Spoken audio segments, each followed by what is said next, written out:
And we are back with another Black with No Cream podcast. New episode every single Wednesday and Sunday. I'm your host, Ben Haggerty, a.k.a. Ben Real Verse World. And today's special guest, ladies and gentlemen, he is a, what do you call it? He is a personality on the Ellen DeGeneres show, a.k.a. he famous. Kalen Allen. Stoked as fuck to have Kalen Allen on that episode. It's actually funny how this all came to be.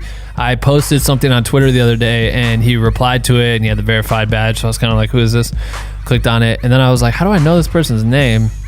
And then I scrolled and I realized that my girlfriend, Lauren, had just shown me a couple of his videos like a week or two before this of him like reacting to food. And I was like laughing at that shit. So I'm like, oh, yo, I know this guy. And then I DM'd him. I said, yo, it'd be cool if you got on the podcast. And he said, yo, that'd be awesome. I'm down. And then 2 days later, this interview happened, which is crazy. The power of the internet is fucking wild. And you'll learn about that in his story because the internet literally changed his life. From reaction videos of eating food like in college, just in his dorm room, to waking up with millions of views on his videos, a call from Ellen to come on her show, and then literally she gives him a job on the spot to like be a personality on her show. Full 180. Insane life. Wild. He's literally acting in films. He's talking about acting and doing a live theater. He's got theater events coming up. Just the power of social media is insane, and we really get into it here. So thank you for coming on the show, Kalen. This was awesome. If you want to hear the Q&A experience, we have that at the end too, where I got to ask him some extra questions and let our Black with No Cream private community on Patreon ask him questions as well. So make sure to tune into that. Other than that, there's nothing really else to plug. We have the Black with No Cream Dutch Bros contest, which is currently underway. That wraps up on August 25th. So make sure if you're competing to submit by 11:59 p.m. Pacific time on August 25th for your entry to count. And then we're flying one winner to Las Vegas. Man, that's crazy. One of our contests is flying someone to Las Vegas. The last contest flies someone to Sacramento. Black with No Cream lit. All right, we got fire ass contests. So compete in that shit.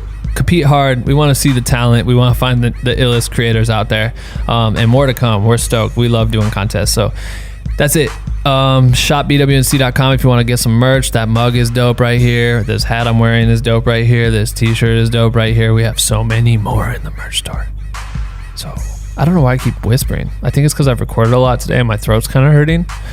And I also always think that in my head I'm actually like a movie trailer voice in a world, but it's never as good, but I do it anyway. So anyway, yeah, thanks for listening to this episode. Love y'all. Hope you have a good week and enjoy it. Let's get into it right motherfucking now.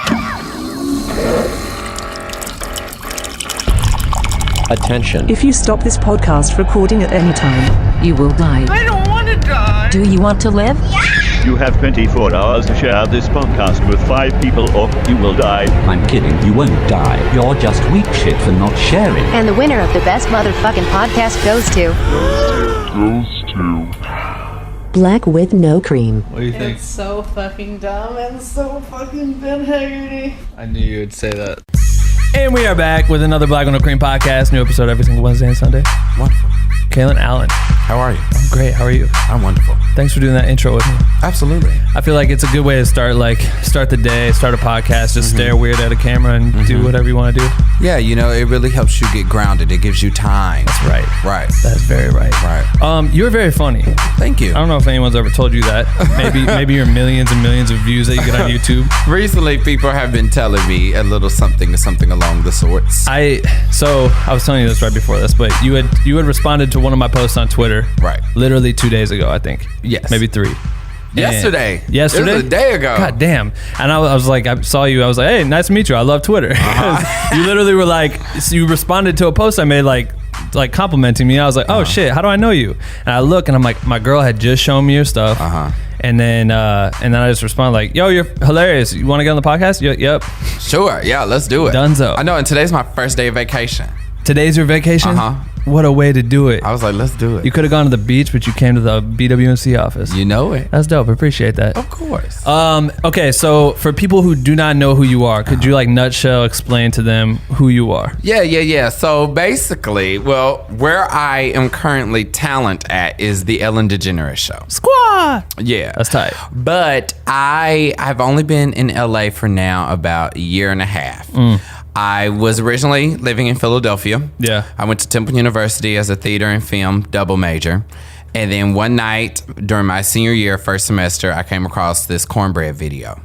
And I love this. I know, right? Yeah. It's so random. And I don't know why, but something in me said, Kalen, you should make a video to this. Of course. So I put up my phone, made a video, posted it on social media that night, woke up the next morning, and all my apps were crashing. It was lit. Because it had gone viral. But what, like, I'm sure you've explained this a million fucking times. But when you say, like, you saw this cornbread video, Yeah. to me, sometimes, you know those ads that play when you're waiting for YouTube and all of a sudden an ad comes up? Yeah. I catch myself, it's always like hey, what's up? That's my Lamborghini in the car. Yeah, my office is in the garage. Blah, blah, blah. You want to make $1 million? And I'm just always catching myself like making fun of it. And I'm like, Right. damn, I need to record like a little reaction video. See, look. That was it? That was it was actually, and it was an ad. It was an ad on Facebook. I was just scrolling through the timeline. And then you just went in. Yeah. And then I just figured out how to like pull the video, make the content. And then I was like, once the first video went viral, I was like, oh, I guess this is a thing. I should make some more. Because everybody was like, do you have any more? We want to see more. So then I made 3 more in that same week. And those all went viral as well. What the hell? And so then I was like, okay, well, I should start making a YouTube channel so that there's a library for them all to live in. Because this was on Facebook? Right, exactly. So then, well, it was on Facebook and Twitter, really. Got it. And so then that's when I decided that I would make the Kalen Reacts YouTube page. And so then I uploaded all the videos there. And then I would just like try and find little cute videos. And then 2 weeks later was Thanksgiving break. And I went home and I made the mac and cheese video. Classics. And then then when I got back from Thanksgiving break, I made the potato salad cake video. And the potato salad cake video is the one that got Ellen's attention. That's so crazy. Yeah, so it was literally in 3 weeks' times. God damn. Yeah. And then all that happened, and then I flew out and I taped an episode of the show, and then it aired January 2nd, and that was when it was announced that I had signed a deal with Ellen and I was moving to LA. So yeah, there's a video of you online and you go on Ellen and she basically like tells you you're really funny and all this stuff, and you're just kind of like, oh shit, like you're with Ellen DeGeneres. Yeah. And then she presents you a job, like a Right. Oh, is it a job or is it like you're signed to her label if she has a label? I don't know what you call it. It's like Her let me agency think. or something like What's that? Yeah, so it's like it is a job, but it's not like a 9 to 5. So Right. it's like I am kind of like a talent correspondent, Right. if that makes No, sense. definitely. Yeah, so like I have my own series. Yep. That is, weekly. And then there is also I do stuff for the show. So think of it kind of like Chloe and Halle. Right. Yeah, yeah. It's very much that under same, Parkwood and stuff exactly. like that. Right, so right. it's that same type of That's dope. thing. That's Yeah. crazy. That's in 3 weeks? In 3 weeks. What the fuck? In 3 weeks. That's dope. Shout out to Ellen. I mean, that's a literal life changer. Right. Like that's insane. So Right. now, how common are you creating for her network?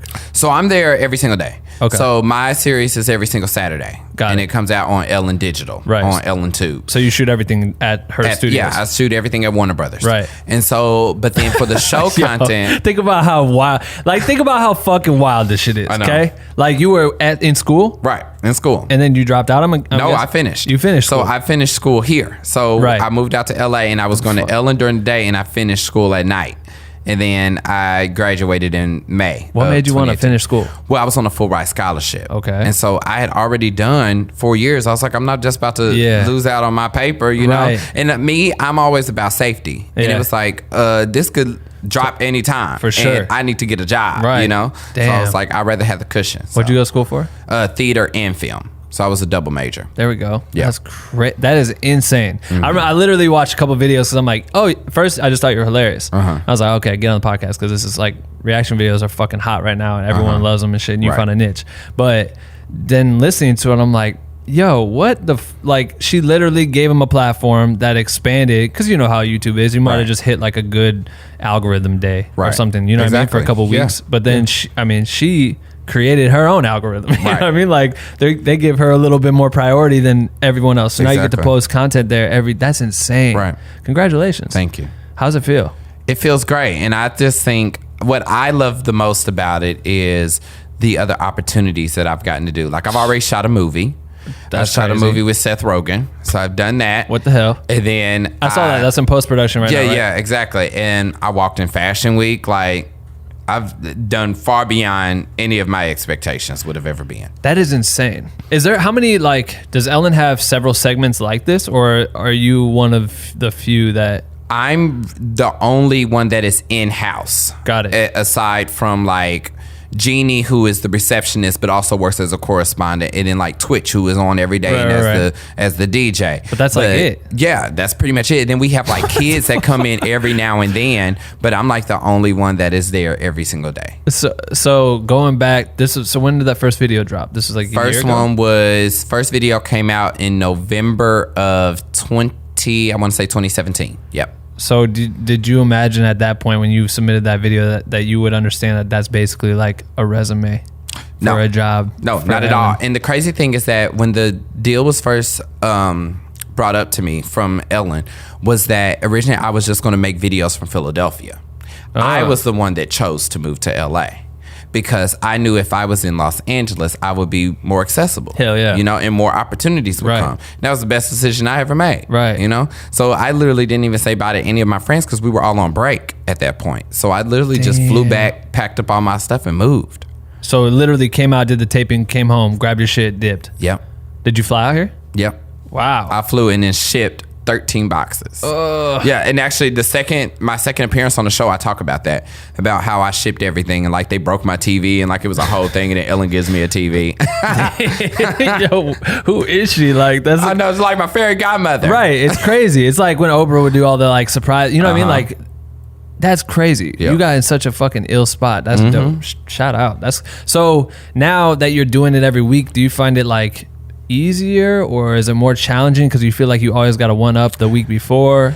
It is challenging to do reaction videos. Right. I don't really necessarily, I wouldn't say I don't like to do them, but to me, I'm all about growth all the time, and I'm always trying to figure out how can I be better than who I was the day before, especially within my content.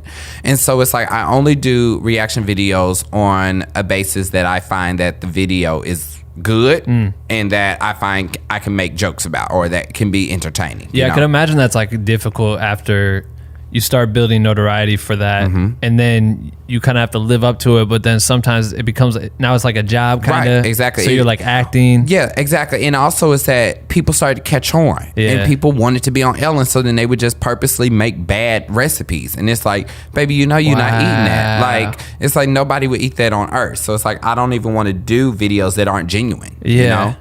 That's crazy. So do you do it based on submissions, or are you looking for stuff to... They usually just pop up. Like people tag me all the time on Twitter and stuff like that. So yeah, they usually just pop up or something like that. That's so dope. And I'm like, okay, great. Oh, I'll do a video on this, you know, or something like that. So now I try to be more creative and find different kind of, you know, niches that other people are interested in, or like I like to do parodies of stuff, because I don't necessarily consider myself to be a YouTuber. Yeah. Just because I just wasn't in that world, and I'm not the type of person that, you know, like makeup influencers just do makeup, you know, like that's not me. So what I'll do is like, I'll think, okay, well, these beauty influencers are over here doing makeup. Well, how about I'll figure out how to do makeup even though I've never done it before, you know, stuff like that. Yeah, you know? That's dope. Yeah. So ever since you signed to her, I looked at your YouTube channel and you hadn't posted in a while. Like, well, yeah. So now all my content is pushed out through Ellen's on her channel. So it all is on the Ellen Show page. But is that? I feel like is your channel naturally still growing though because of the notoriety? Because you have like a guap of subscribers. Right. Yes. No, it grows because of the original videos. Right. So those original videos are still there, and people still watch them to this day. So sick. And so the subscribers just continue to grow, even though there's never any new content posted there. Are you able to post content there? Or you have to like keep it all for this. Like if you were like, I'm gonna do a vlog or something, I could do it. Well, we're working on it. So what we've been doing basically is just figuring out what works and what doesn't. Right. You know, so now I think we're starting to move into where I'll start having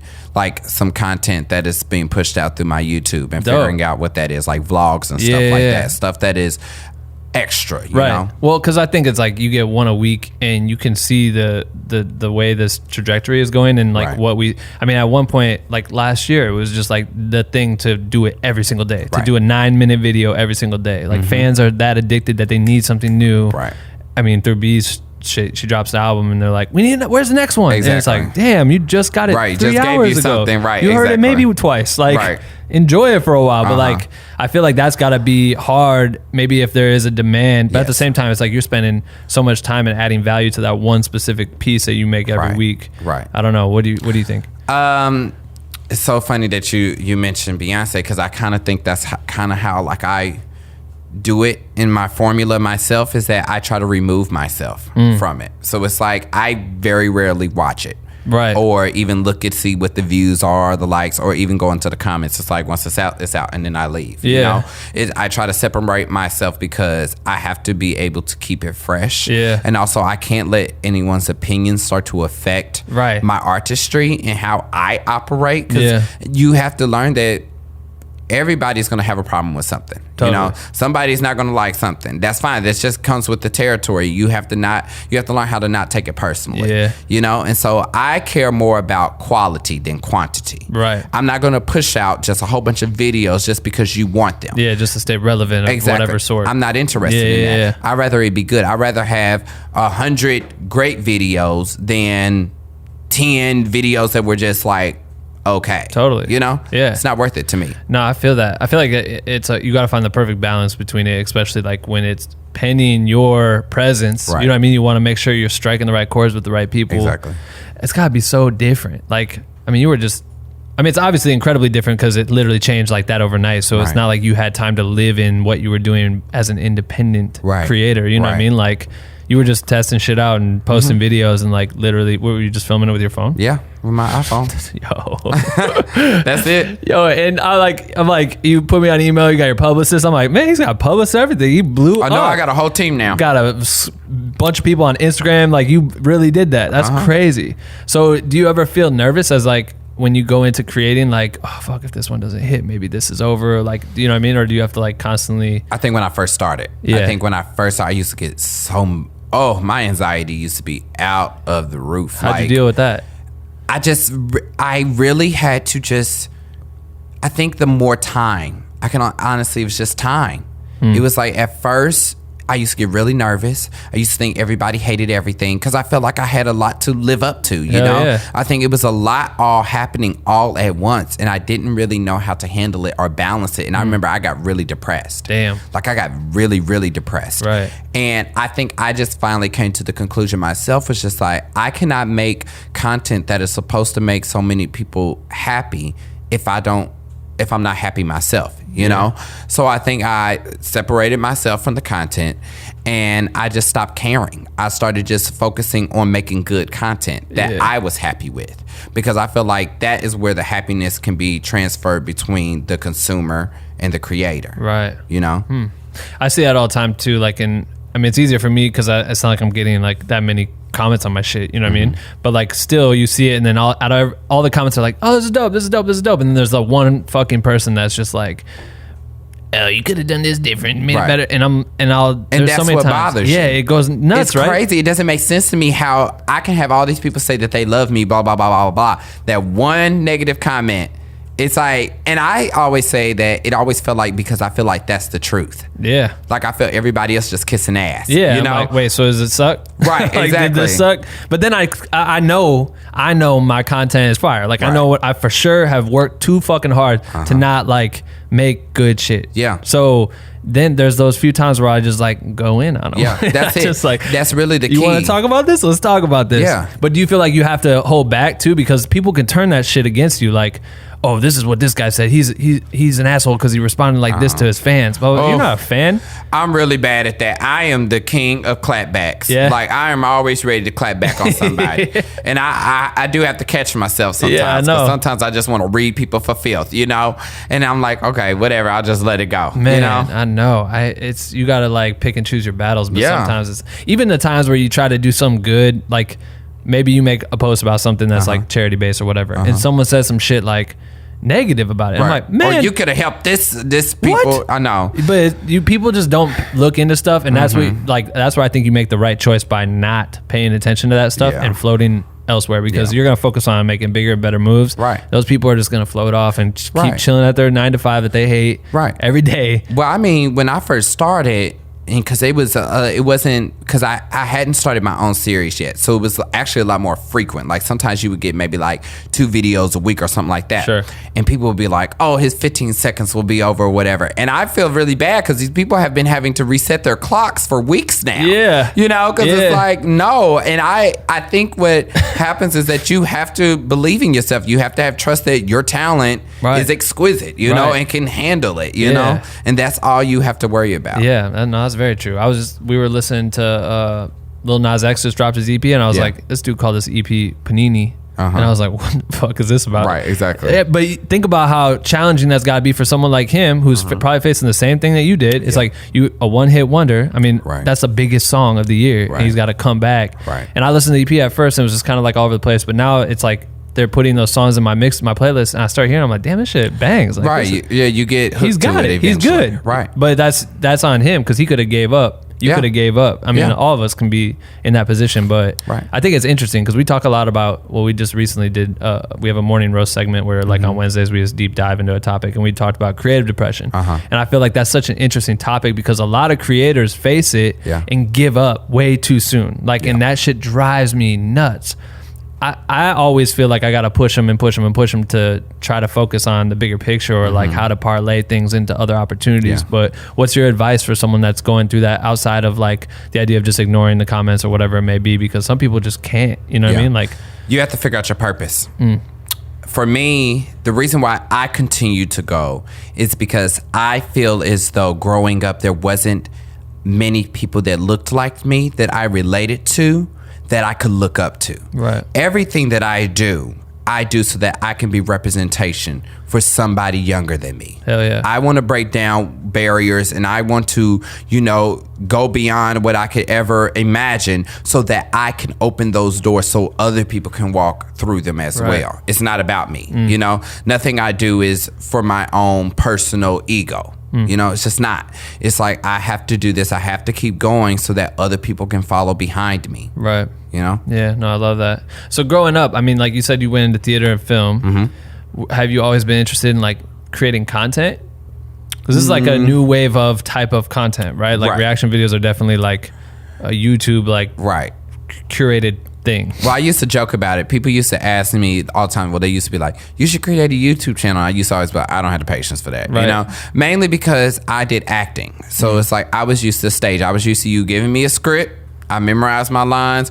We do a couple weeks of rehearsal. We put on the show. That's it. Done. You know? And there's another director that's telling me what to do, where to go, where to move, you know? But I had never thought of the idea of having to do it all myself, figure it all out, you know? So you found the easiest form of it. I know, right? That's the best move. Right. Damn. Right. And I think the only thing that I miss is an audience. Like, I think that's what I miss the most is like having an audience, just because I'm so used to feeding off of that energy. It's hard for me to know what's funny and what's not when I'm on camera. That's really because interesting. The camera is just there, but nobody else is there. Right. You know? And even if there is a crew on set, they can't laugh because then that's in the video. So it's just like you just really have to trust it. It really challenges you. I think I have grown the most in this year and a half than I ever have in my entire life. I believe it. So when was like the first initiation to you getting into creating content? Like you were interested in acting and wanted to be on stage. Was that junior high? Like when did you start getting interested in that? I did that starting like my 8th grade years when I did like my first professional show. I had done like itty bitty stuff before then, but my 8th grade years when I did my first community theater show. And then from there I was hooked. And I was like, what kind of roles were you playing? So not to like brag, but I was usually the lead in everything that I did, you know? And it was just like, I think that also helped me get into a different mindset, especially getting into the industry. Like I'm all about work ethic, you know, like I'm like work. Like I used to do rehearsals for musicals from 9 a.m. to 9 p.m., you know? So it's like I'm here all day for maybe 2 weeks, you know, devoting my life. Or even in college, I was doing rehearsals every single day after doing a full day of classes, going to rehearsal from 6 to 10 every night, you know? So it's just like I have a different type of work ethic built into me already. So I'm always about the work. Right. Where'd you say, what school did you go to? Temple University, Philadelphia. In Philly? Yeah. And you were born and raised in Philly? No, I was born and raised in Kansas City. Kansas City? I'm from Kansas. I'm from Iowa. Oh, really? Yeah, we what neighbors. part? Cedar Falls, Waterloo area. Well, look at that. Yeah. I done drove through there a couple I times. drove through. My sister moved to Kansas City for a minute, and Really? so I would go out and see her. She like helped blind kids adapt to like new schools and shit. Great. So I would go out there a bunch or whatever. But yeah, Kansas City is cool. I like that. When did you move? Just before college? Yep, for college is when I moved to Philadelphia. So is your family based in Kansas City? Yes. Nice. So Yes. when was the last time you gone back there? Last time I was back was not too long ago. It was this past winter.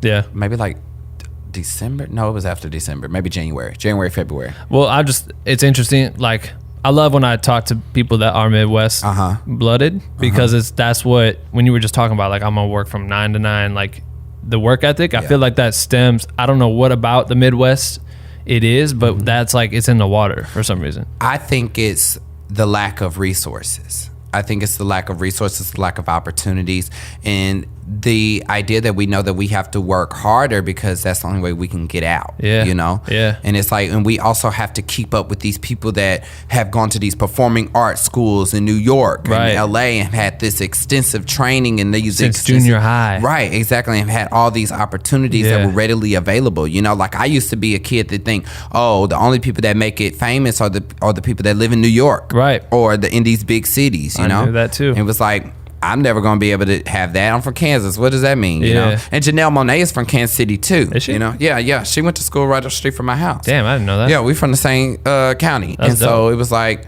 how do I get out? Yeah. You know? And I used to think like it never, like I always told people that I wanted to be famous. Like that was something I told everybody. It's like, I want to be famous. I'm going to do it. Didn't know how or in what capacity. Yeah. And don't necessarily know if I ever believed that it would happen. Yeah. You know? And then I think once this happened, I was like, whoa. Like it was like, just hit me. Same with everyone else that you were talking to. Exactly. They're like, what the hell? Right. But I mean, I think that makes sense because look at what you said. Like when I moved to LA, it was hit the ground running. Like as soon as I got here, I was like, what are my opportunities? Like, what do I have access to? How do I open those doors even farther? And I'm just going to run through it and just push and help and elevate what I'm around. Yeah. You came out here, did the show, flew back and flew right back. Yeah. Like you're like, oh shit, I just need to be in this area because something's going to happen. Yeah. So you like hit the ground running. But I feel like that's the same for me. It's like, I don't know. Most stories that I hear, a lot of people I hear seem to be comfortable if they're from here, which is interesting to me. Or some people just get out here and chill too much. Like it's LA. That's what I don't like about LA. Yeah. So what kind of practices were you putting in when you first got? I want to live in your childhood a little bit more. But like when you did get out here, what were some of the things that you did that started initiating you putting in like work mode? Like what were the things you started doing when you got out here? Well, I was already starting at Ellen, so I was already going there, but I think it was more so me adjusting to how slow the city is. Right. I think that was the biggest, and I think that actually took part in my depression was that I was so used. So before I moved here, I had 5 jobs. Right. Yeah, I had 5 jobs, and I think it was weird now that I didn't have anything to do. Yeah. When I wasn't shooting, I was like, what do I do? I'm in this city. I don't know anybody. Right. I don't know anything about the city. I already heard horror stories about the city. So it's like, I don't know who to trust. Yep. I don't know what to talk about with people. It's like, what do I do? Right. You know? And I think it just took time for me to find a group of friends. And I think I'm still very close to like my friends still back in college and back at home and stuff like that. And it was really just took time for me to get acclimated to the city. So when you were saying that you were going in to Ellen every day, so you were going on set and just kind of like trying to figure out like how you could fit in as far as like what content, or were they trying to help you create in any way? Oh, they were very helpful in trying to figure out what exactly it was that I was going to do. Because you went from like literally like extreme novice to in the biggest and the best hands possible in entertainment. Yes. Like her team, you can't do it better than Ellen. Exactly. Like, we all know Ellen, and Ellen will be Ellen forever because. But like, that's got to be insane. Yeah, and that was the most. I think because the show is so just a well-oiled, run machine, that they were able to take so much, time in consideration to what I was building. Yeah. So they were very much instrumental in figuring out me getting an agent and stuff like that, and a publicist, and figuring out what exactly I wanted my trajectory to be, or what I saw for my future and how to set that foundation and figuring it out. Right. Do you know what you want? Like, was it hard? It was very hard at first because I think my dream was always to just be an actor, you Right. know? And so I think I kind of worried that I wouldn't get to do that because I was just talking about food, and I was like, they're not going to take me serious. Right. You know, it's like all I do is lay in the bed and talk about food. Like, Yeah. what is that, you know? And then once the movie happened, I was like, okay, no, maybe this is just a gateway to many other opportunities. Yeah, that's crazy. You know? So back when you were like focusing on acting, was all theater based? Were you doing any like short films or anything like that? No, it was all theater based. So when you were going to college, was your plan to try to start getting into being on camera? Like Yes. with the whole. So that was why I decided, because I started as only a theater major, and the reason why I added film was because I said, well, I want to know how to be versatile, because theater acting is very different from, you know, film acting. Right. And I said, I want to be able, I'm all about knowing how every single piece works. Right. I said, I want to be just as good on screen as I would be if I decided to become like a director or something like that, or if I wanted to be behind the scenes. Like, I want to know how to produce and stuff like that, you know? And I think that's also just covering my bases. Right, totally. Yeah. Do you, what were some of the things that like stuck out to you outside of acting that, I mean, could you see yourself directing? Oh, yeah. You were into it? I would love to direct. I would love to write. Yeah. I would love to produce. Like, I love all that stuff, and I still think about that stuff even to this day. So Sure. I'm always like, okay, so let me think about writing my own thing, you know, Right. or something like that. Because I know I'm going to be doing a one-man show actually in, I think it's North Carolina. It's in one of the Carolinas. I'm going there in November, and I'm writing my own show. And Like that's a live stage show? Yeah. Oh, shit. So it's like, I'm going to do that, and it's like, That's big. yeah. That sounds. So could you see yourself doing more of that, like going do Broadway or do some stuff like that? Absolutely. That's kinda like the I goal? would go do Broadway in a heartbeat. Yeah. Yes. That's gotta be intense. Oh, but to see, that's what I'm trained to do. Right. So it's like, You were ready for that. I'm ready for yeah, that. Yeah, You know? This shit was just some random. Like, That's yes, crazy. yes. What is like the background of like Broadway and stage acting? You can move this around too if this is like annoying. Oh. You can just like adjust it. But like for as far as like live performance, because I don't think I ever did it beyond when they made us. Okay. Right. But I always went and watched my homies do it, and it was cool to like every time I would watch it. It was already like the end result, and I'm like, damn, they look dope up there. Right. Like, I should have done this shit. Right. But I would always be like, oh man, I don't know if I got enough time to like go do all this stuff. Yeah. But when it comes to like doing it professionally, traveling and stuff like that, like, could you talk about like what would go into building a show, a one-man show? You're talking about like there's literally no one else in it. Right. It's just me. So what's that like? What? So I also. And you don't have to spill the beans on like what your show's gonna be and like if that's a thing. No, I got you. Yeah. So I used to also do speech and debate. Okay. And speech and debate, also known as forensics to some people, is basically, it can be a one-man show. So I used to compete in this thing called dramatic interpretation. Okay. So basically, it would me take a book or a play, and I would basically create that one story in 10 minutes. So I have 10 minutes to tell the entire story from beginning, middle, end. And I would just basically perform it all by myself with like sound effects and stuff like that. Damn. Yeah, it was very intense. And I think it's that sounds fun as training. hell. It was so much fun. I was so dedicated. I went to nationals and everything. Oh, like I shit. did it full out. Damn. Yeah. Is there footage of this? Oh, somewhere. Yeah. Somebody got it. Damn. But once I think that has helped me. And so like what I know that I am is that I'm not a comedian. Okay. I'm not a stand-up comedian, but I'm a storyteller. Sure. I know how to tell stories. Right. And I can talk for hours. Sure. You know? And so that is what I'm going to do. I basically want to do like a journey through my life, even with here. But also it's like, I often think of things just off the cuff. Right. You know? And so it's like also like what life is like in my mind outside of what everybody can see. You Yeah. know?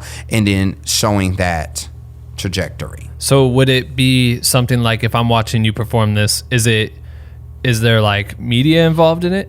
Like, is there any music and things like that? Music, yes. But not because- like visuals. Maybe not. I haven't decided on that just because then it just becomes very technical. Sure.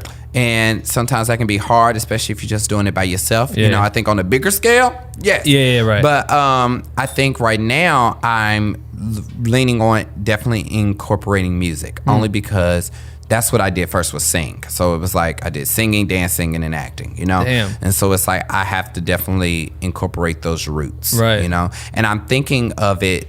I told people one of the biggest, hardest things that I had about moving out to LA was that nobody wanted to see my resume. You know, many Interesting. people underestimated what I could do. That's crazy, right? Yeah, because it was like they only cared about what was popular. You know, people could see the food reaction videos. They're like, okay, great. You know, everything else they didn't know. Like, I used to have crazy jobs. When I was in high school, I was on the student board of directors for the Federal Reserve Bank. Like, just randomly. The fuck? Like, I know, right? Like, so random. And it's just like, nobody asked to see your resume. And I think I want to use this one-man show as a way to show all that I can do. Hell yeah. You know? I just did a music video for Qantas Airways just a couple of weeks ago, and I wrote the song. It? Yeah. I wrote the song, and we did the ad. We went to LAX and shot it on the airplane and everything. Damn. Yeah. That's dope. When's that come out? It's already out. Oh, shit. Uh-huh. Look that up, people. Yeah, it's Check already out. And it's like, I've been given so many different opportunities that have helped me showcase all my other talents right. that many people wouldn't have imagined that I would have. So the hard part basically is just kind of explaining or allowing people to understand, because I feel that same challenge too as well.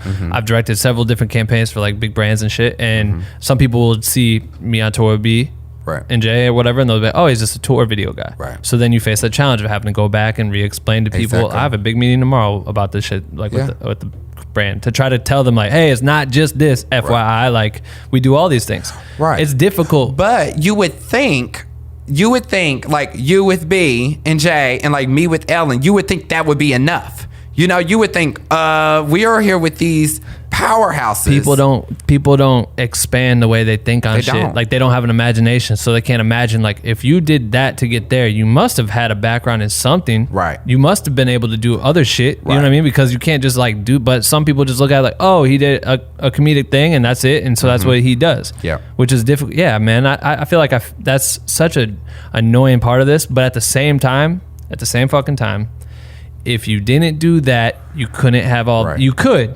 It might have just taken us a lot longer to get it right. But I also think it's smarter that people underestimate us. And the reason why I say that is because I tell people all the time is that I just have more tricks up my sleeve. So I'm never going to go anywhere. Right. Because as soon as one thing dies out, I pull out the next trick. And then I only keep elevating. And every time people think, oh, it's over. Nope. I'm right back. You know? Yeah. No, I like that a lot. It is a secret weapon. It is cool because I love doing this because it's like all I knew was that story. But you did talk about having 5 jobs and everything like that. So I'm like, were you paying for yourself to get through college? Like, what was he doing prior to this shit to like need to hustle his ass off? And the stuff you were doing was also random. It was like different types of like it wasn't like it wasn't like a career like, oh, I'm gonna work in accounting, so I'm gonna take all these jobs that could like kind of help me get there. Right. You know, you were doing like, what were some of the jobs you were doing? Well, okay, so the reason why that was because as an actor, the next thing to do was to move to New York and just struggle, you know, and just go into auditions. But I took jobs that I knew would end up allowing me to get jobs as like managers or supervisors, because I knew I needed to make enough money to be able to support myself, you know, especially in New York City.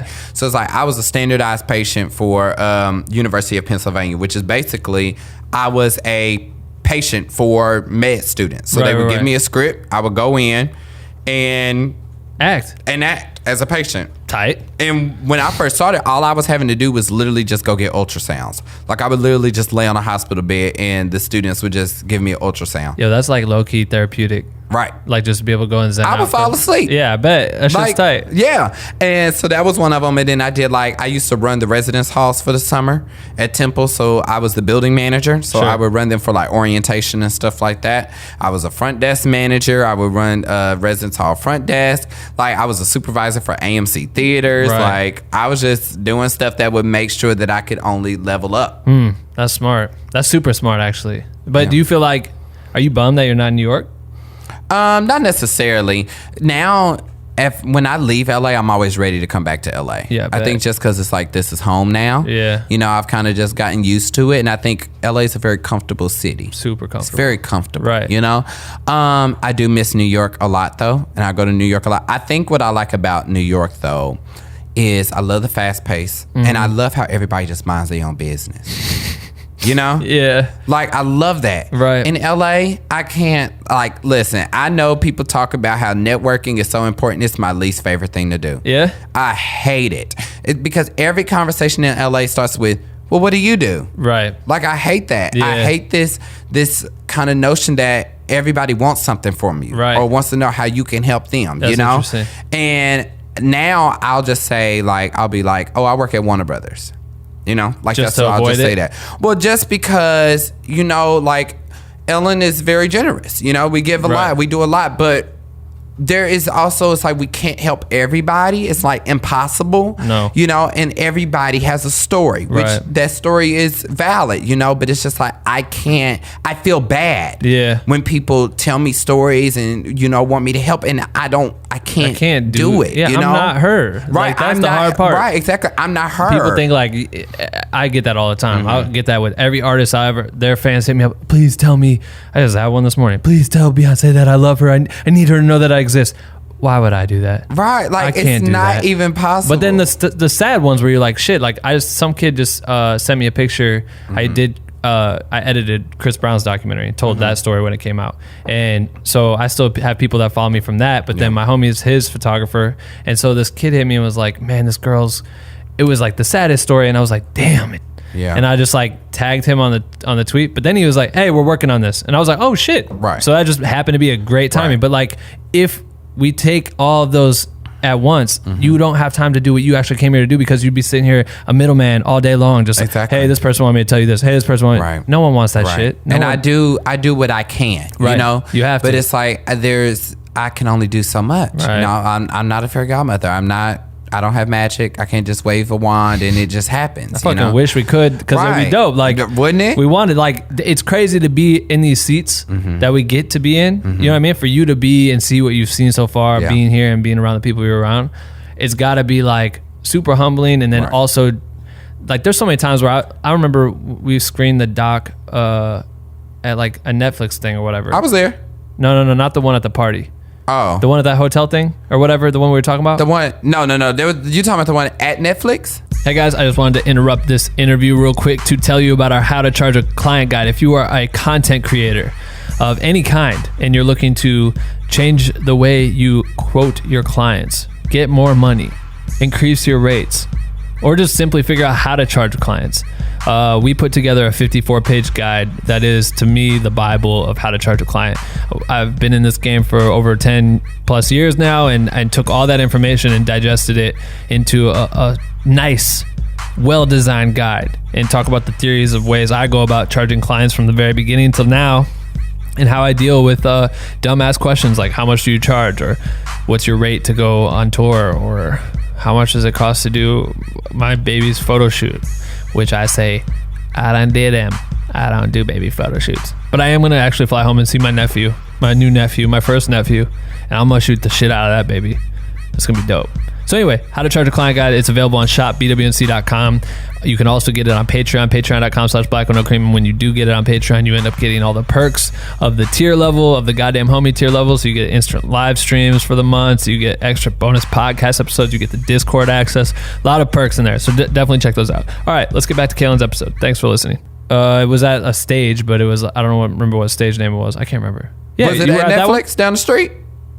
No, not. Oh, you went to the actual Netflix one. No. There was another one that we were at. Okay. So we were there, but like it was my first time seeing it on like an actual big screen. Like I've seen it just at my house. Yeah. And then I'm watching it, and there was like the opening shot is my shot. So I'm like sitting there watching it, and I'm still geeked about it, because I'm like, it's still crazy to me. Like, take me back 4 years ago, I would have any other time besides last year, I would have never guessed I'm shooting this shit. I like hit the security dude. I was like, yo, I shot that shit. And he was like, for real? Is Beyonce here? I'm like, man, what the fuck? I'm like, come on, man. Right. I'm pumped. Like, that's my footage right there. That's crazy. But like, you still get like that, and you want to share that excitement with people. And I know there's so many people that I could like be like, man, guess what? I just did this, and they would have been tripping. But like, you can't help everybody. Right. But to be in these spots, like, I know it's probably dope as hell when you go back home or go see your friends. I mean, you probably haven't even had time to do that really, besides the holiday. Every now and then, I do. I get to. We do weekly FaceTime calls. There you go. Like, that's we smooth. still get to talk. Yeah. What's your family thinking about all this shit? Oh, everybody loves it. It's crazy, right? Everybody loves it. Yeah, actually, it's funny because today I was on the phone because I'm trying to rent out a theater for people to go see Lion King. Oh, dope. In Kansas City. Yeah, that'd be dope. So I was trying to figure that all out. Yeah, that'd be sick. Yeah. Because everyone would probably mob it. Or would you go back for it?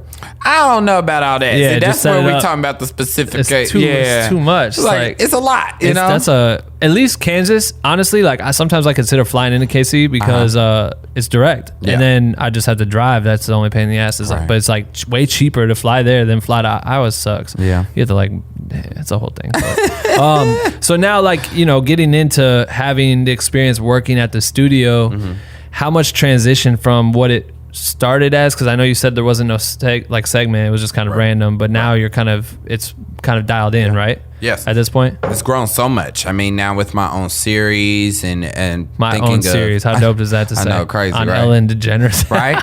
And then figuring out different things and figuring out exactly how we want to grow, right?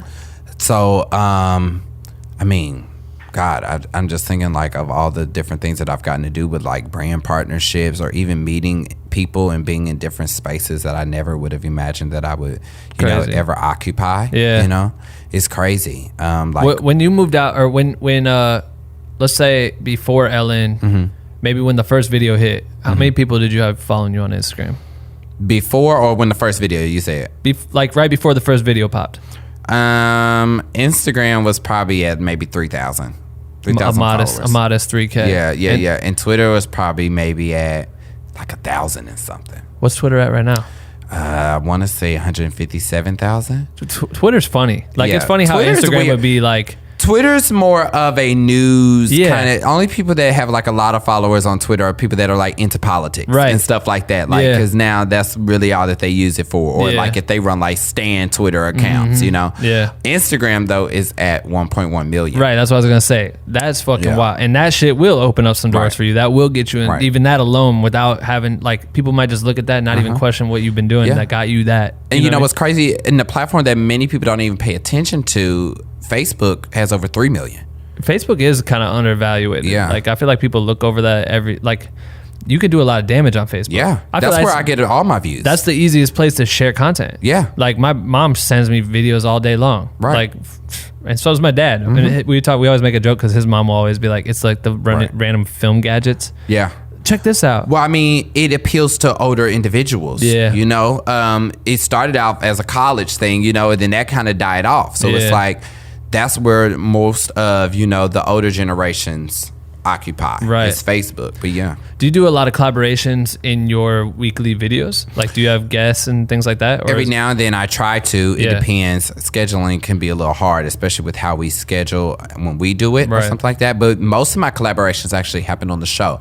So like we have Ellen has her own Spotify channel. Okay. And so sometimes we do interviews with different artists. So I do that. So I've done like LMA and I've done like Lizzo. That's dope. And stuff like that. So sometimes I'll do that. And like a podcast? No, it's like basically it'll be like on Ellen's Spotify channel. They have videos now. Oh, right, so you can go right, there, right. then you can watch like the video of me That's dope. interviewing or doing something with somebody. So it's like all these different avenues to like kind of be on and raise awareness. But I guess that kind of also stress you out trying to figure out like what content goes where and what to make for this week or whatever. Yes. What's your schedule like when you're, for right now, having shows come out every Saturday?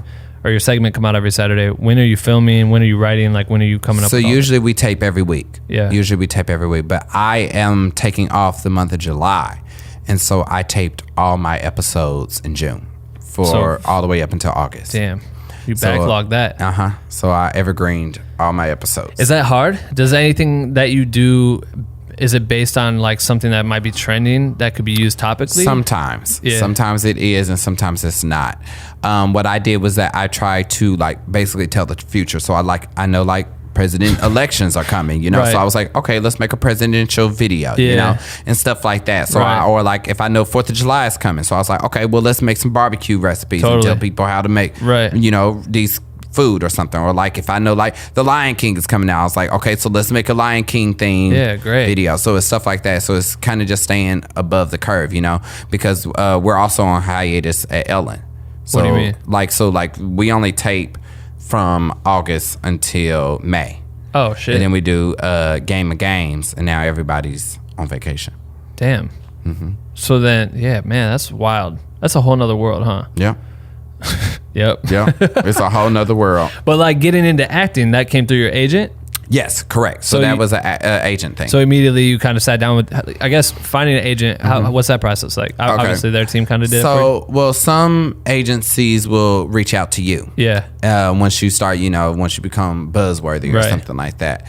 And so I met with multiple agencies, and I am with ICM Partners. Nice. And I remember when I got into the meeting, the reason why I chose it is because so they are based in Century City, and I looked out the window and could see the Hollywood sign. Right. And it was the first time I had seen it since I had moved to LA. Wow. And I had been here for probably maybe a month and a half. Yeah. And I was like, oh, this must be a sign. Also. But also, this is kind of like cheesy. Also, it's just that Ellen is with ICM, and also Beyonce is with ICM for acting. Oh, shit. And so I looked at their roster and looked at people that I admire and their careers and the things that they've done, and I was like, okay, I kind of want to come here now. Because signing to an agency possibly sets up the bridge to be able to collaborate with other people that are signed to that agency? Well, not necessarily, but it's kind of like you kind of know what kind of work they do. Yeah. It's kind of like a Yelp kind of thing. It's like you go to Yelp and you look at the reviews, and you can look at an agency's roster and be like, oh, they work with this people. I really like the work that they do. I like who they've been able to, meet and go in different red carpets that they walked and stuff like that, or different opportunities. And so that's what I based it off of. But I remember when they asked me, what did I want out of my career? I said, I want to build an empire. That was exactly what I told them. They're like, we're all about that. Yeah. Make us some money. I was like, yeah. Yeah. So then what was the process? Is it like you kind of just let them know, like, yeah, I'm really into acting. I would love to like get into filmmaking? Yeah. Yeah. So I have like multiple agents, and they all do different things, So like there's a lectures agent, and that's who books me for stuff when I go different cities and speak or something like that. Then you have your acting agent that does like all acting. Then you may have like a non-scripted agent, and they handle like reality stuff or, stuff that doesn't have a script. Right. But yeah, and so I was basically like, well, my degree is in acting. I definitely want to do acting. And I was like, well, we don't really have to worry about like content and extra stuff like that because that's all covered at Ellen. Right. So it's like outside of here, I want to do like voiceover work. I want to do acting. It's like, let's start diving into those different things. So was the Seth Rogen movie the first thing you did as far as acting audition goes? Or acting professionally? Like booking a job, I guess. Yes. That's crazy. Yeah. Well, okay. So I did a Snapchat series, but that was different because the role was written based off of me. And they asked me to come and do it. So that was different. But, so you were like playing yourself? Yeah, basically. That's dope. But the Seth Rogen thing I auditioned for. So like, yeah, I was sent the sides, and I was like, okay, great. I'll go in. Went in, did it. Killed it. And then. Were you nervous? No, I've learned that I have to let go of the nerves because at the end of the day, honestly, it's like, well, I got a job, it's just like, I'm going to come in here and do the best that I can because that's all I can do, Yeah, that's very true. That's got to be exciting though. Like what was it like making the film? Was it? Oh, it was amazing. Was it challenging? I couldn't believe it. It was scary. Yeah. I was scared once I did the movie. I was very nervous. And I think it was because one, I hadn't done any film acting. And two, it was just like I was literally in everything with Seth. And it was just like, I need to be able to live up to, his standards of movies and stuff like, because I want to continue to be cast. Right. It's like, I don't want this to be like my one movie and they never call me again, Yeah, because he makes a lot of movies. Exactly. So it's just like, it was very nerve wracking to do it, but it was so much fun. That shot in LA? No, we shot it in Pittsburgh. Pittsburgh? Yep, we shot it in Pittsburgh in the winter. Oh, shit. So I was in Pittsburgh for a good month, I think. Yeah. So was that hard? Does it work okay with your show? Like, did you have to do the same thing and just stack the content? Yeah, a little bit. So what I did actually was that I was in Pittsburgh for like 2 weeks. I flew back for a week because Michelle Obama was on the show. And I was like, I need to meet her. Right. So I flew back. I know, right? So I flew back. I was here for just a week, couple days, honestly, and then flew right back to Pittsburgh to finish. Damn. Mm-hmm. What was that like? Did you meet her on the show, or were you like? She came backstage after the show, and it was literally like, it literally felt like I was hugging my mother. Like it was so motherly. Like it was just a heavenly experience, and that was the first time that everything sunk into me. You're just like, oh shit. Yeah, like I remember I drove home and just bursted out in tears. Like I was just like really shook. Because it's wild because these are like, they're like gods. You know what I mean? Like these people are people that seem untouchable, but at the same time they really be out here. Like you actually can see them, but you can never like. It's hard to like be around them. Yes. You know what I mean? And so it's weird when you cross paths with people like that Right. because it's just like, damn, you seem so unobtainable. Well, I think it's all about like you want them to like you. Yeah. You want them to trust you more so. I Hell think yeah. that's what it is. Right. Like I am always telling people like when I meet, I remember like I don't like to have just surface level conversations with celebrities when I meet them, especially if I admire them. Like I don't want it to just be like a high and a buy thing. Right. Like I want to have real conversations about real things, because I personally don't want anything from you. Right. It's like I got all that I need, you know. It's just like I rather know you as a person, Right. As a human being, because I Yeah. feel like I can learn so much more from you as a human being than what I can see on Yeah. an interview or on TV. Right, building like a true friendship, like that shit Exactly. goes a long way. Right. I mean, you might not ever get whatever it would be Right. that you could get out of that Right. person, but like, yeah, having a Well, relationship is cool. I think it's also like I think about like me. I think what I do now, like it can get very lonely. You know, Yeah. and I think it's hard to meet genuine people. So it's like I don't want anybody to feel like I'm just trying to, mooch off of them. Right. I want them to feel like I am genuine. I am authentic. I just want to be your friend. I just Right. want to talk. Like let's just chill. I remember 2 occasions. The first time Michelle came to one of our shows, it was hilarious because she like came out of the green room with like, who else was there? The Jonas Brothers. Like they all came walking out. I was like, what the hell? Yeah. And like I was like, I don't know why I didn't. It's the same time I saw Jay when I was with B. Like I came around the corner because I knew I was gonna be with B, and then Jay was there, and I just didn't think about the fact that they're married and I would probably see him. And I was like, oh shit. You know what I mean? It was like one of those things. And then to see her come out of the room, I'm like, why do I know this person? Like at first glance, it was kind of one of those things like, is this one of my friends or something? You know what I mean? Because you've been seeing her for so long, but to see her in real life, I was like, oh shit, that's Michelle Obama. Yo. I'm like texting everyone like, yo, everyone come over here. Michelle Obama's here. But like, it's just crazy to see, just to be around or like, man. Just so a couple weeks ago, I went to the Wearable Art Gala. Yeah. And Beyonce was there. Oh, nice. And that was the first time that like me and Beyonce were like in the same room, other than like being in Club Carter, and she go over the top of me, which is fucking close, by the way. Right. Okay. And I was standing there, and her table was like 2 tables in front of me. Yeah. But she was walking in the back, and Julius is with her and everything. And I saw her.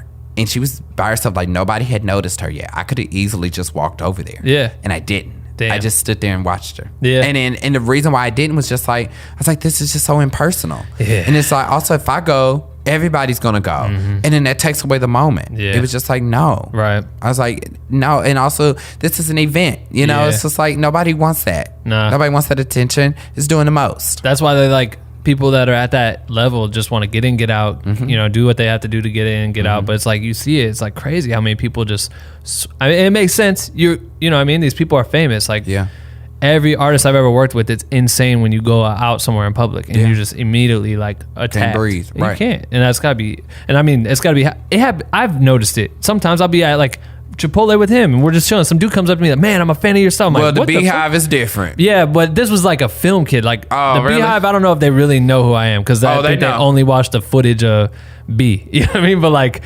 Oh, listen. Okay, because I have been in the Beehive for a very long time. We know every member of the crew. Yeah, I'm sure I know you guys do. This shit is fucking We crazy. know everybody. But like, I'm just, when it got like the filmmaker level of it, like that's the stuff that I'm like, it makes sense that these people might know me, but like people that are actually like appreciative of like outside of like what I've been doing for the content I create for her, like just make, The cinematography and like giving back this way and shit like that. But like, it's weird, but I'm saying like you are on another level. Now you're on a fucking, my mom knows who you are. My mom's with the shit. She watches every episode, but like, you know what I mean? Most of the time she's like, oh, who's that? Oh, cool. But like, my mom knows who you are. Yeah. My mom got me Ellen DeGeneres underwear for Christmas. Yeah, she's a fan. My mom also wrote. They are very comfortable. They are. They're fire. My mom also wrote a letter to Ellen. This was adorable. I can't remember when this was. I think I was just getting out of college, but she was like trying to tell Ellen like, Ben's gonna be the shit someday. Okay. And look at you now. Yeah, I'm I like, love that. all right, cool. That is so funny. No, my mom's a champ. But like getting to that level where Tracy Haggerty may know who you are. What's that like for you moving? I know it's interesting that you just earlier had said like it's kind of hard because now people just want something from you or think you want something from them, so it's harder to make like legitimate friendships. Like when you're in college, you just go out to like a party or whatever and you're just like, what's up? Oh Exactly. shit, we like the same shit? Cool. Let's hang out next week. Yeah. But like it's harder to do that out here. I love meeting regular people. Yeah. Regular people I love meeting. Right. I love just going to some, like, we tape one day at the Minnesota State Fair. Like, Okay. I love meeting those just, normal people that just do their 9 to 5 every day, go Right. home, take care of their kids and their family, Yeah. Because those people, I know that they don't, like, there's nothing I can do to really give them anything, other than advice or something like that. But also, it's the only time where I get validation for anything that I do, or feel like what I'm doing is the right thing. Right. That's the only time that I get that. That's Any other time, it's like I don't have that type of interaction. Right. So I think I love that. I love meeting people. I love taking pictures. I just recently hosted a music festival in Salt Lake City just this past weekend. That's dope. Yeah, it's called Love Loud. It's with Dan Reynolds, lead singer of Imagine Dragons. Oh, shit. And so like Kesha performed and everything. Right. But it was yeah, my friend just posted a picture. He just sent me a snap and it was like, just got kicked out of the pit for Kesha. Oh. Only got 3 songs. I was like, damn. He's like, just laughing. Like, I'm like, no one wants... Every I know photographers always get bummed because they kick you out after 3 songs. I'm like, yeah, because no one wants their sweaty ass taking, what I mean? Like, exactly. Fans is one thing because the phones aren't that far. I mean, they're getting there. Like, some people would send me pictures like, hey, I was in Club Carter and I got these photos too. I'm like, damn. What I the know, fuck? and they like high def. I know. I'm like, how'd you get in with the camera? Like, that's just from my phone. I'm like, okay, right. Yeah. I done definitely seen some people up in there with some real DSLRs, they'll shut that shit down quick. They shut that, but they get in. I mean, there's 80,000 people. How are you supposed to be able to monitor that? Exactly. It's Which impossible. is interesting because I feel like would that bother you doing like to go and do a play? Mm-hmm.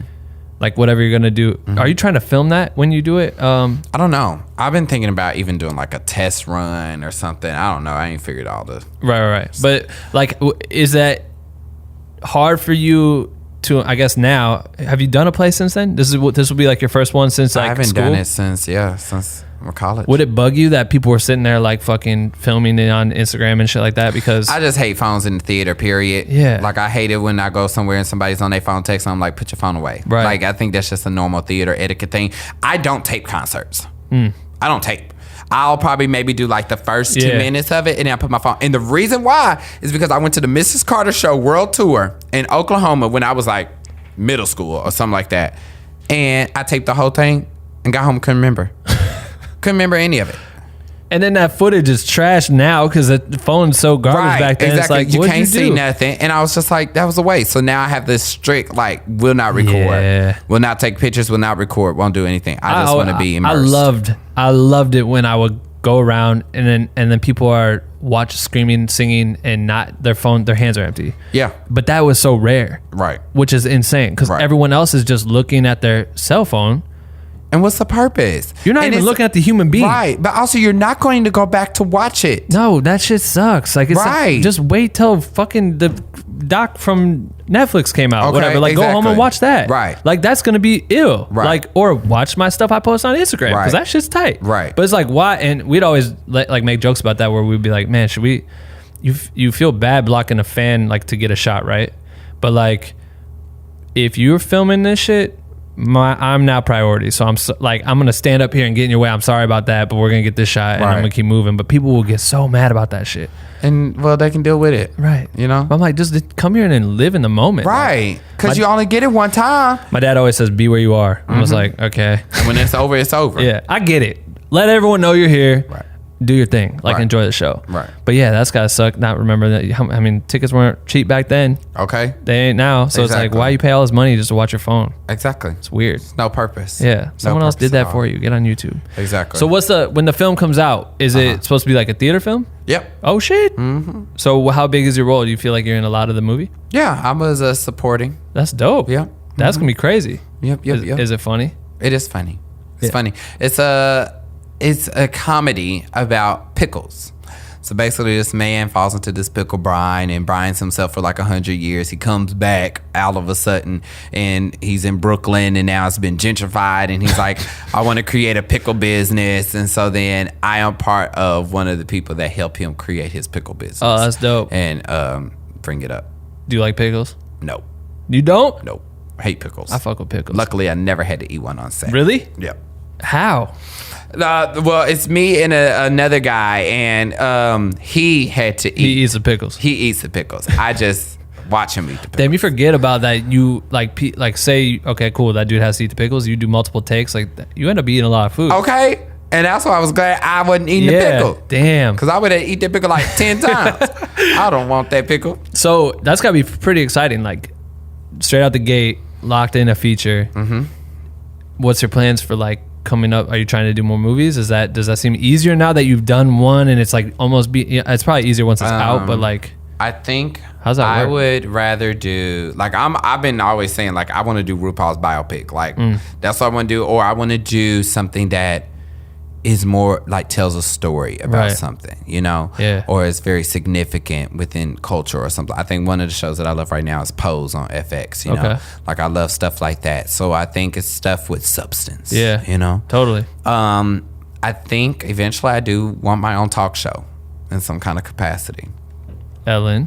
Yep, talk show, variety show, or something like that. That'd be dope. And I think it's only because now that I watch her do it every single day, you know, and have a different view, especially with being backstage, it's just like I would love this. Where do you see that going? Do you think that it's going to be difficult to have like all the late shows, all the stuff is still on TV, right? Like Ellen's still on TV, but she's also heavily on YouTube, obviously with her channel.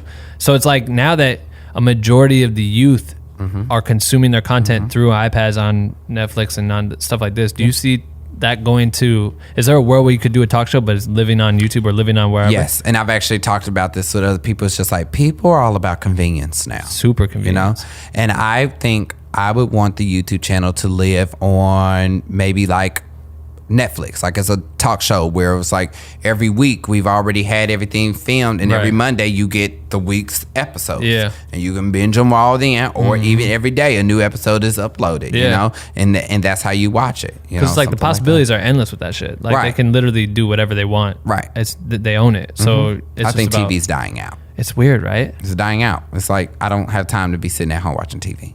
But it's cool because like my mom will just flip it on because she knows that Ellen's gonna be on at whatever time, and so she can do that while she's cleaning the house or doing whatever. She's But doing. I think that is a very unique case. It's like Ellen been on we were entering into season 17. God damn, like that's a long time. You know, like you've already been attached to it. Yeah, you know. So how many episodes? Does that mean you have to make? How many episodes are in a season? Oh, I don't know. Like, so you're just basically like, I just have to make an episode a week for like 3 months straight. Mm-hmm. That's kind of like the gist of it. Like, there's no like set amount that you have to create. Huh? Nope. We'll just go every week.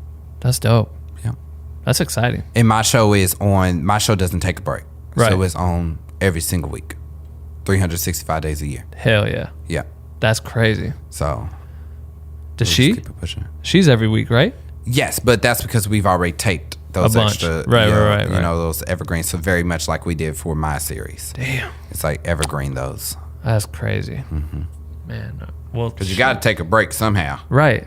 So then, what do you got planned next? Like, what's your future like within this next year? What are you excited about? And like, what's the 5-year plan? Obviously, you want to keep acting. Next, I think I want to do some more like out on the field stuff. I'm very interested in. I think my biggest brand thing about me is that me and being relatable, right, and me and connecting to the people. I want to do more so like connecting to different type of people across even countries and stuff like that. You know, I want to start diving more into culture. I think what I want to do now with the food videos is like I've had my time critiquing food videos. Now I'm more interested in trying different foods that I may not think are good or may have apprehensive toward, but now I may like it. Yeah. Once somebody introduces to me and shows me what that food is. So you could see yourself like creating something where you had to travel to try new shit. That'd be dope. Do like little food tours. That'd be fucking sick, right? Yeah, go see stuff and eat for free, probably. Exactly, especially because like I'm from Kansas City, so I'm always like I don't eat barbecue out of Kansas City. Well, let's go on a barbecue tour. Let's go see what other cities have good barbecue. Yo, let me go with. That sounds fire. That sounds fire. That'll be really sick. Yeah. That'd be cool. Do you see yourself like with the fashion stuff? You said you got to go walk and do like that. Do you see yourself trying to get into that more? Oh, absolutely. I love fashion. Yeah. I love it. Listen, because I'm going to the premiere for Lion King next week, and I'm already working on that outfit. I believe that. But I think what I have learned is that I didn't necessarily I liked being a model, but I was more interested in the design part of it. Like I wanted to create the outfits, right? Like I wanted to create it and put it on people and see how it flows down the runway and what it looks like. So I think eventually I'm very interested in diving into like fashion partnerships and coming out with my own like line of something or something like that, doing like little collaborations. How old are you? I am 23. The world is your oyster, my friend. I know, right? I got plenty of time. Hell yeah, you do. That's tight. That's so tight. What's one piece of advice that you would give yourself like 5 years ago, just trying to get into this?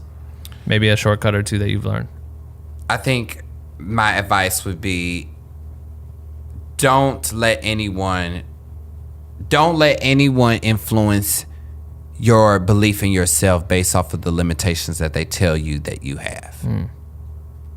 I think that's probably my Achilles heel, is sometimes I don't know how to enter spaces with being who I am 100%, because I think a lot of times I've had to like tone down who I was or, assimilate or something like that. So I love that. That would be my advice. Shit, that was great. This is a wild ass story. I know. That's got to be a trip. It is. That'd be a fun ride. I know. I didn't write a book. I'm sure you will. Wait 2 or 3 more years, that book will be thick. Like, crazy experiences. Damn. Well, I appreciate you getting on the podcast. This was dope. So we do like a Q&A. It's like a separate thing, a Q&A experience or whatever. So we'll do that on our Patreon thing. But before we switch over there, I always let my guests pick a hashtag, right? So basically what I'm going to tell everyone to do is go to your Instagram. Okay. Tag me on that at BWNC. And then they're going to put this hashtag that you pick, and it can be whatever it is. But this is for you and me to know, like if we're ever scrolling through the feed, and this might be a year from now, you'll see this hashtag pop up. So what do you want it to be? Ooh, let me think. Yeah. Let me think. Ooh, this is hard. It always is. You just sprung this on me. Yep, that's right. Hashtag. People pick the wildest shit sometimes. And the dumbest shit too, because they're just like, I don't know. But we did good. This was a solid ass hour. I got it. Hashtag make it and break it. Woo. Why is that? What'd you come up? Because we made it. Yep. And we only breaking expectations. Damn. Damn. I like that. All right, tight. How do you want them to find you online? Everything like that? You can find me on all social platforms at the Kalen Allen. And at your local motherfucking movie theater. Do you know when that's supposed to come out? Do they know? Fall. Oh, shit. Fall 2019. I'm going to pull up. That's going to be sick. Please do. Yeah, congratulations. That's amazing. Well, appreciate you coming on the show. We'll switch it over to the Q&A experience real quick. I got a couple questions from our community. Wonderful. That they want to ask you. But appreciate you coming, man. This was awesome. Of course. Thank you. Yeah, shout out to Twitter for fucking that shit. Okay. They did it for me. All right, dope. That's it for episode, I don't know, but Kalen Allen was here with us today, and it was awesome. And if you want to follow him on Instagram, Twitter, you can do so. Very active on the Twitter. He says some funny shit. Other than that, if you want to hear the extended Q&A experience on our Patreon account, you can get that right now. I got to ask him a few extra questions, and our community got to ask him questions as well. Patreon members are the only ones that get access to the Q&A experience. We just do that to show love for them supporting us there. So patreon.com/blackwindowcream if you want to hear the rest of that interview. And other than that, good luck on the contest. It's due August 25th, 11:59 Pacific time. Don't forget. And that's it. I don't know. I don't think I have anything else to talk about. Be good to everyone. Be good to someone today. If you're listening to this, be good to someone right now. Cool. All right, bye.